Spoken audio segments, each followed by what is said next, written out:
दिन में करब अहाँ के पूजन बाबा यो। पीताम्बर पहिरायब अहाँ के लगायब कस्तूरी चंदन यो। भादव संक्रांति दिन में करब अहाँ के पूजन बाबा यो। पीताम्बर पहिरायब अहाँ के लगायब कस्तूरी चंदन यो। हमरा हाथे सा बनल पकवान पाबियो। हमरा हाथ सा बनल पकवान पाबियो। हे बाबा विश्वकर्मा हमरा गाम अबिया। हे बाबा विश्वकर्मा हमरा गाम अबिया।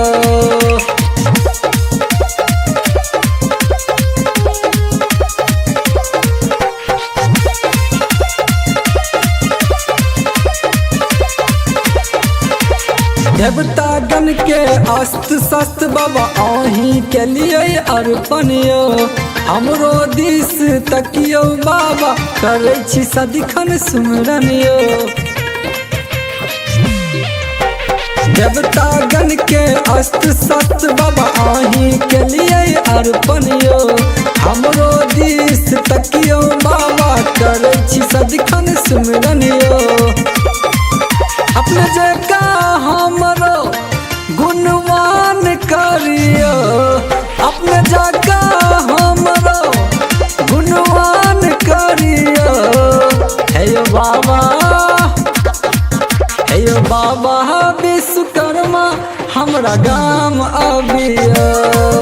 हे बाबा विश्वकर्मा हमरा गाम अबियो।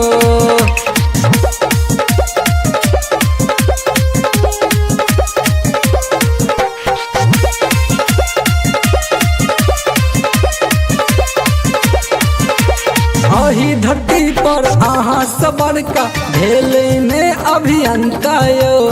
वास्तुकार शिल्पकार बाबा अही छी विश्व रचयिता यो। अही धरती पर अहाँ सबर का भेले में अभियंता यो।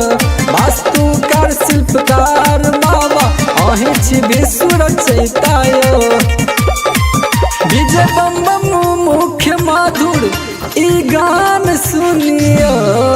कवि सरवन के लिखल ई गान सुनियो। हे बाबा विश्वकर्मा हमर गाम अबियो।